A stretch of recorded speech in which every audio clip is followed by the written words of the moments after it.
নমস্কার বন্ধুরা, শিবানী কিচেনে আপনাদেরকে স্বাগত। আজকে লাউ পোস্ত বানাবো। এই লাউ পোস্ত বানানোর জন্য লাউ আর আলু কেটে নুন হলুদ দিয়ে সিদ্ধ করে নিয়েছি।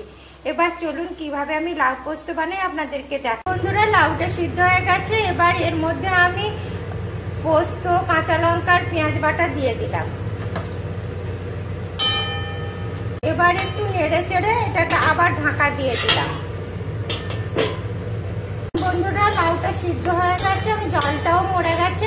এবার এটা আমি নামিয়ে নিচ্ছি। দেখুন বন্ধুরা, তেলটা গরম হয়ে গেছে, একটু সামান্য চিনি দিয়ে দিলাম।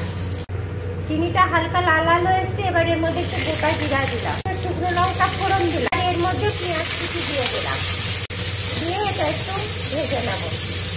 এখন বন্ধুরা, পেঁয়াজটা ভাজা হয়ে গেছে। এবার আমি লাউয়ের তরকারিটা ছাঁকলে নিচ্ছি আর এটাকে আমি একটু ঢাকা দিয়ে দিচ্ছি। বন্ধুরা, আমার লাউয়ের তরকারিটা হয়ে গেছে, দেখেছেন কি সুন্দর হয়েছে। এবার এটাকে আমি নামিয়ে নিচ্ছি। আপনারাও ঠিক এইভাবে লাউয়ের তরকারি করবেন, লাউ পোস্ত দারুণ খেতে লাগবে। আর আমার এই রেসিপিটা আপনাদের যদি ভালো লাগে তবে লাইক করবেন, কমেন্ট করবেন, শেয়ার করবেন। Thank you.